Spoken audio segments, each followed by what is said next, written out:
ஜோடி புறாவா சேர்ந்து dance fun vlog அப்படின்னு நிறைய முயற்சி பண்ணி அவங்க திறமை தன்னம்பிக்கை எல்லாத்தையுமே வச்சு இப்போ எமர்ஜ் ஆகி ஷைன் பண்ணிட்டு இருக்கிறவங்களுக்கான ஒரு கப்பலுக்கான அவார்ட் தான் இது.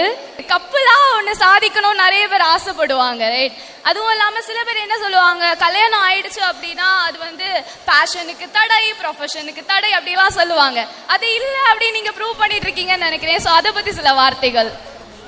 ஆக்சுவலி அது உண்மைதான். எங்களுக்கு வந்து பிஃபோர் மேரேஜும் சரி ஆஃப்டர் மேரேஜும் சரி அந்த மாதிரி எந்த ப்ராப்ளமும் இல்லை.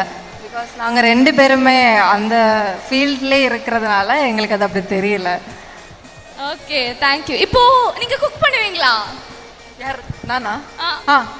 நீங்க குக் பண்ணுவீங்களா? ஏதோ ஓரளவுக்கு குக் கொஞ்சம் கொஞ்சம். ஓகே, உங்க வைஃப் குக் பண்ணதுல பெஸ்ட் டிஷ், அப்பா அடிச்சுக்கவே முடியாது அப்படின்னு நினைக்கிறது ஒண்ணு, வர்ஸ்ட் டிஷ் ஐயோ வாயில வைக்க முடியல அப்படின்னு கோர்த்து விடுறேன்னு நினைக்காதீங்க, வாயில வைக்க முடியலன்னு நினைக்கிற டிஷ் ஒண்ணு. வர்ஸ்ட் டிஷ் எதுவுமே இல்ல.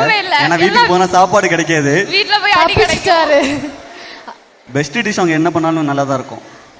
எனக்காக பண்ணுவாங்கல்ல, சோ நல்லா தான் இருக்கும். கப்பிள் கோல்ஸ்ங்க, கை தட்டுங்க. வைஃப் என்ன கொடுத்தாலும் அமிர்தம், அப்படிதானே? கண்டிப்பா. இப்படியே எப்பவுமே ஹாப்பியா இருங்க.